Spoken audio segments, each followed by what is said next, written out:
চিকন হাড়ের টুকরো বাড়িয়ে দিল। ডাইনির চোখ ছিল খুবই খারাপ, সে বুঝতেই পারল না। এখনো খুব রোগা, ওকে আরো খাওয়াতে হবে। এভাবেই রোজ ডাইনি আসতো ছেলেটি কতটা মোটা হয়েছে তা দেখতে। এদিকে ছেলেটিও চালাকির সঙ্গে সেই হাড়ের টুকরো সেই ডাইনিকে দেখাতো।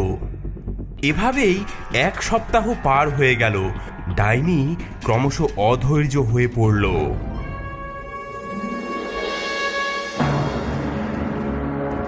আরে কপাল, এই ছেলেটা এত মিষ্টি মিষ্টি খাবার খেয়েও মোটা হচ্ছে না কেন?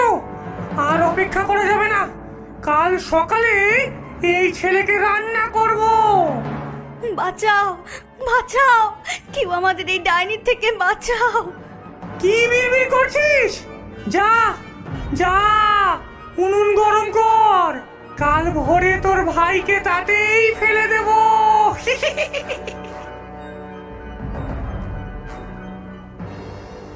ভাই, ভাই, বড্ড বড় বিপদ।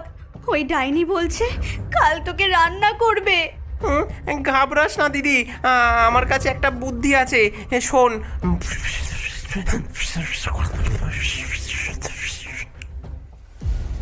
এই মেয়ে, উনুন গরম হয়েছে, আগুন ভালো করে জ্বালিয়েছিলিস?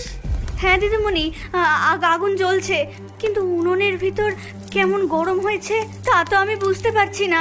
কিন্তু এই উনুনের ভিতর আমি ঢুকবো কি করে? কি বোকা মেয়ে রে বাবা, এটাও জানিস না? দেখ